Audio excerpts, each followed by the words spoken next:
Well, I checked. It's illegal to hunt tigers.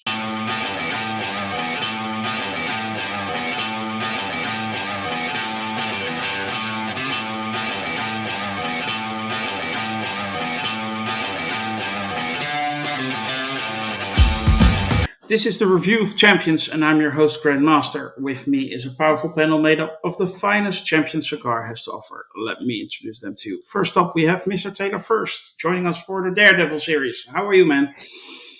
I am excellent. That's good to hear. Voice only, we have Mr. Lord Deathman. How are you? I'm doing I'm doing great, thanks.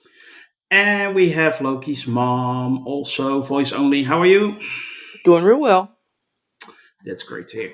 Today we're going to talk about episode 3 of Daredevil Born Again. But before we do, I want to ask you all to help us out. Like and share this video, subscribe to our channel, and join our forum at sacar.freeforms.net. If you do that, you can join us in a conversation on the message board and put in your ideas. Join our shows. You can do everything what you want. You're more than welcome to. Just click on the link in the description. Uh, we're going to spoil it now, so this is your final warning. We're going to talk about this episode in depth. So, yeah, if you haven't seen it, do that first and then check out our review. Please do that. So, episode 3. Matt Murdock battles to keep Hector Gonzalez out of prison, while Wilson Fisk has to fight to keep his relationship intact. Battles everywhere. Taylor, how did you like episode 3 and episode 1 and 2, actually? We missed you last week. I've enjoyed all 3 episodes so far. I think it's a great show so far. I'm really liking the tone of it. It pretty much matches the original series. A lot of good courtroom drama in this particular episode. Not a lot of action, but that's okay. Every episode doesn't have to be full of action. I really enjoyed the courtroom drama and the writing of this episode. So I'm really happy. Okay. Lord Deathman, episode 3. Does the show continue on its high standard we actually say it had last week? Absolutely. If anything, I think it's on a trajectory where it's getting better for me. This third episode was my favorite of the three that we've seen so far. And what stood out to me really quickly is just the performances. I thought all of the actors, especially the actor who played White Tiger, uh, did an exceptional job. So, yeah, continues to be a great show, follows the tradition of the previous version, but I also think it brings something new to the table, which prevents it from just being a straight line kind of copy of what we saw on Netflix. Yeah. Yeah. I see what you mean. Loki's mom, is it still good for you too? Oh, absolutely. Yeah, I agree with Taylor and Lord Deathman. It was the quality, certainly there. Missing a little bit of action. I thought maybe they could have done a little bit more there because that's part of it's part of the genre. Other than that, though, like I say, the acting was great. Great dialogue. But somewhat of a not an outstanding or exceptional courtroom drama. I mean, I think it was pretty standard there, but even so, it was. I think particularly the scene in the jail cell where White Tiger is explaining what it means to be a vigilante and his calling and whatnot, and of course. I'll say this: Charlie Cox has to act with those glasses on, and he does a remarkable job doing that. So I know that's hard to do. So tip the hat to him. Hmm. Yeah, I totally agree with all of you. I really enjoyed episode 3 as well.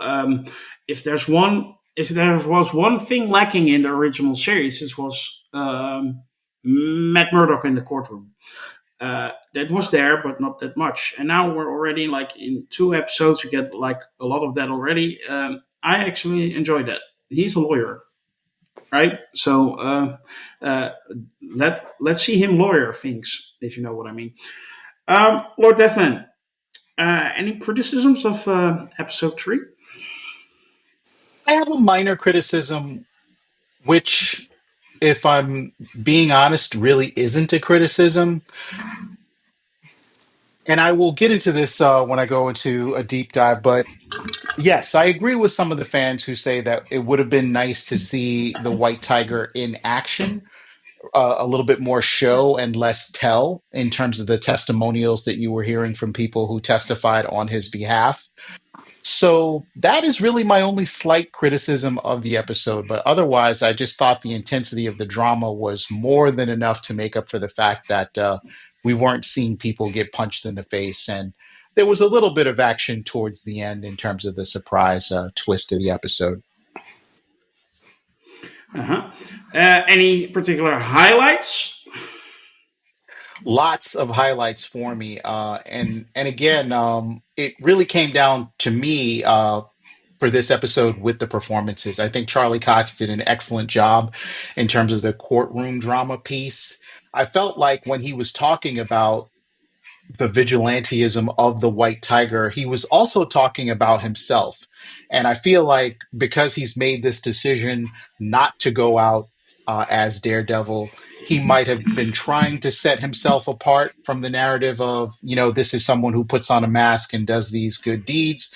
I'm not that person anymore. So it's okay for me to kind of expose this individual for doing that same thing. But at the same time, there was just this wonderful duality to the way he was addressing the courtroom, both speaking about Daredevil and White Tiger in terms of people who actually go out on patrol doing this kind of vigilantism. So I thought that was well done and well written. And there's an aspect of the show that I think, or even the genre, that I think that gets missed a lot in the fandom. And I'm not here to preach or proselytize to the fandom about what they should be getting out of this type of entertainment. But what superheroes are about is radical altruism, right? The guy who runs towards danger, the guy who runs towards a fire, goes to places where others won't to help people because they believe it is the right thing to do. That's something I always got out of the genre when I was younger. It informed my ethics, it informed my morality, it informed my politics. But all of that being said, I know there are a lot of fans who just come for the action, they just come for the spectacle, they just come for the violence. And this episode might have felt like I've been made to eat my vegetables and there was no dessert. But I think that, vegetables do offer the most nutritional value as far as drama goes, which is why that slight knock on the episode I had earlier really is a compliment. I think this is one of those pieces of genre content that reminds you why people are somewhat drawn to this genre. It's about good guys, bad guys. It's these simple morality plays that still seem to have a lot of power, in the culture in general. So yeah, that was a huge highlight for me in terms of the episode. Hmm. I would argue we got a little bit of a dessert, but Loki's mom. Do you have any criticisms of episode 3? Yes, I think that was what LDM was talking about. I think it had they at least that final scene where he's dispatched. I think that could have been a little bit more resistance there. He puts up a fight. Instead, he just he comes running down or walking down the street. Well, he's just gotten um, acquitted, and he knows that he's being framed by the police, and he should have been more on his guard. Or what was he doing out there? So I think that kind of fell flat. It was ham-handed. Other than that, though, yeah, I mean, that was really my only criticism, and I think it would have enhanced the show with about a 30-second or 45-second, action scene. Would have made it a little bit better. We knew he had that. We knew this was coming. We saw it a mile away. Um, Another thing, as far as the courtroom procedural part, while that scene where they're trying to get White Tiger to the courtroom, and then there's the ruse where Cherry mislead, and whatnot. You know it was coming. That was how it's going to happen. So I think that was sort of cliched, even though it was well done. But I think we've seen that scene 100 times before in shows and whatnot. But yeah, as far as the I did like the opening scene where we see Kingpin, and he's eating European style. He's very daintily cutting with the and putting the on the fork with the knife and everything, and of course American style we just shove it in with the fork, and we don't do all that nice stuff for the China and all that. So he's showing his refinement and his class, and yet he's such a beast. He's such a horrible human being, but yet he's so otherwise, he's just a gentleman and really presents himself well. But um, yeah, and then as far as like you say, the morality of it, because yeah, I think that was what they were. That's the whole point of what the comics were about, was that these people who were um, outlaws, as it were, or outside of society, are shunned and whatnot, but yet they still try to do good. They don't let that necessarily defeat them, the opposition that they get from the public. And of course, I think that's what this is about. And as it goes on, I hopefully we'll see a lot more action. But yeah, otherwise, it was just a really well written, the dialogue wise and whatnot, and like the acting was very good. I'm really looking forward to the remainder of the series. No, me too. I really enjoyed episode 3. Uh, and yeah, the White Tiger's demise, we saw a mile coming. I mean, so I was watching it yesterday evening with my wife, and immediately say, "Oh, he's going to be killed." Immediately. Why is he out there in his mask? Well, those are the questions. Stupid. Taylor, um, any criticisms from your side for episode 3 specifically? I only have one criticism, and that was in the courtroom with the jury foreman. What was with that dramatic pause when he was reading the verdict there? No, no one talks like that. We find the defendant not guilty. What are you messing with me, man? What the heck are you waiting for? Nobody talks like that in an actual courtroom. I don't know. We don't have juries. All right. Now on the good side, though, again, the courtroom drama was really, really good, and they tried to do they tried to bring in the surprise witness that was going to make it an open and shut case, but it didn't work out. That guy was not able. Well, the guy decided not to testify, and of course they had to change their plan and come up with something new. And they left it very much not an open and shut case. The case could have gone either way, and I had no idea what that jury foreman was going to say as he was waiting for 10 seconds to tell us whether the guy was guilty or not guilty, because it very easily could have gone either way. The prosecutor made a very strong case. Matt, of course, made a very strong case, and that just goes back to the really good writing in this whole show. My other only question is, okay, White Tiger's dead. Someone's going to get that amulet. Now, he spoke about his sister and his niece. I would guess that the niece will eventually get the amulet, and maybe she'll team up with Spider-Man like in the cartoons. That would be cool. But I'm sure we're going to see another White Tiger at some point in the MCU. Yeah, absolutely. Any particular highlights for you? Like I said, the writing was all just really, really good. All the dialogue, just the guy playing White Tiger did a fantastic job. It's really too bad that he passed away, but he did a fantastic job. We're talking about his life, his days as a child in Puerto Rico and what they meant to him.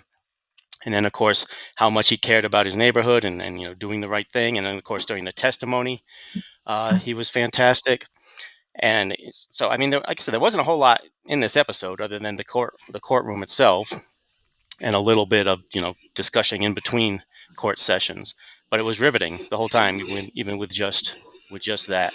So all the acting was really good. Now, Kingpin, he does not like vigilantes, and I don't know if he is working with these rogue cops that are obviously killing people. I don't know if he ordered the death of White Tiger or not. They certainly implied he could have, but I'm really looking forward to see what is the Kingpin's end game. And the other thing I'm looking forward to is Daredevil.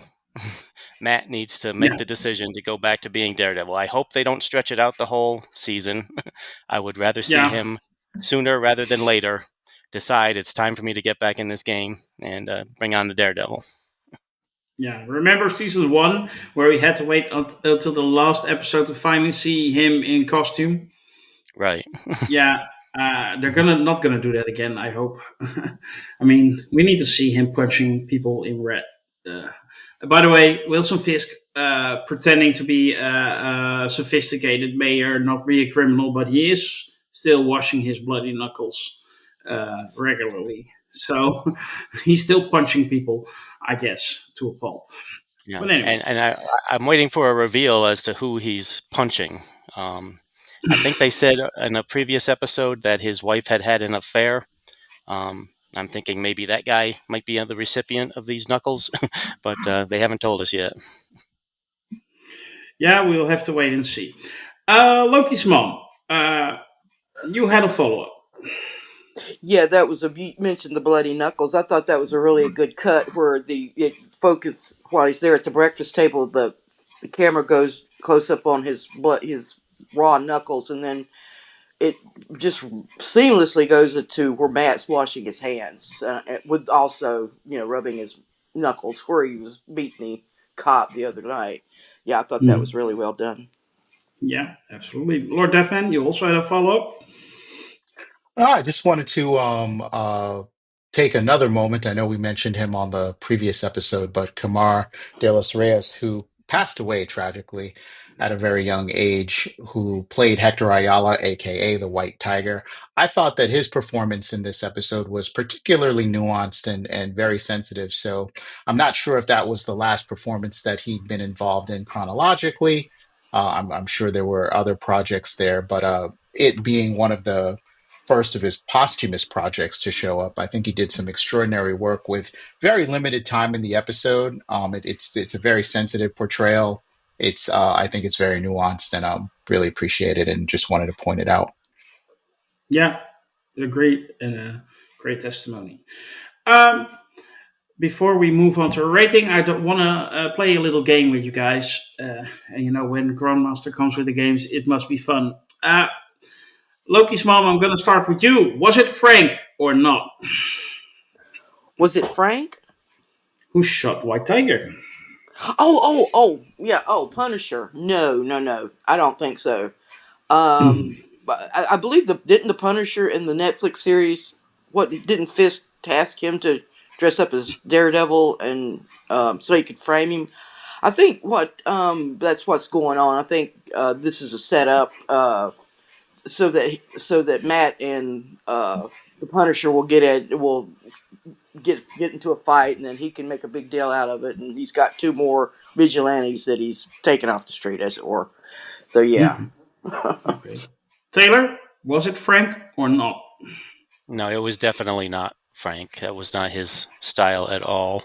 I'm thinking it's these, like I said, these rogue cops who have the tattoos of the skull. We've also seen some murals of the skull, so I guess the Punisher is kind of a popular figure right now in this universe. But no, that wasn't his style at all. And I believe, if I remember the last time we saw him and Fisk together, they didn't part on the uh, best of conditions. So I don't think he's a fan of Fisk.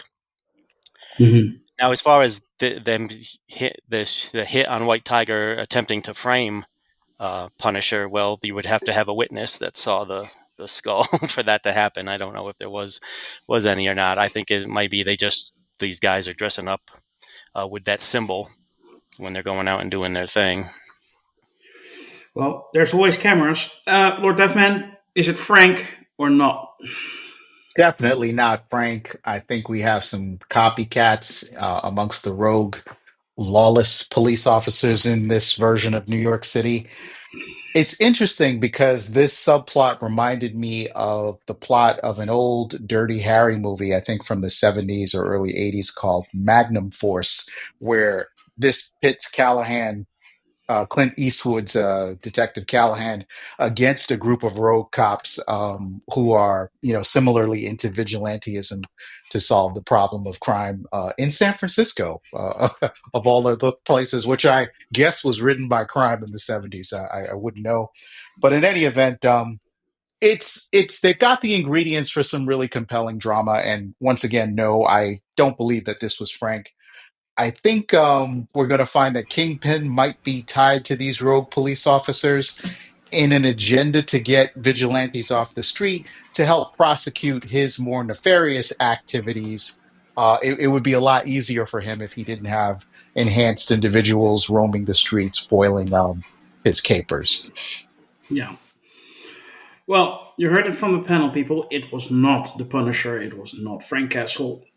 Sorry to disappoint you all. And we are always right. Our One Division review series proved that.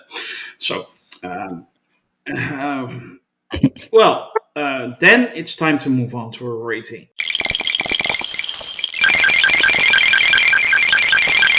I'm going to start with you, Lokismom. Uh, what rating would you give episode 3 of Daredevil Born Again? I'm going to give it a 7 because, like I said, I think that final scene was just not well done at all. So I'm going to give it a demerit for that. But otherwise, I think it's right on par with the rest of the episodes. Okay. Taylor, you can give me a rating for all 3 episodes or just episode 3, whatever you want.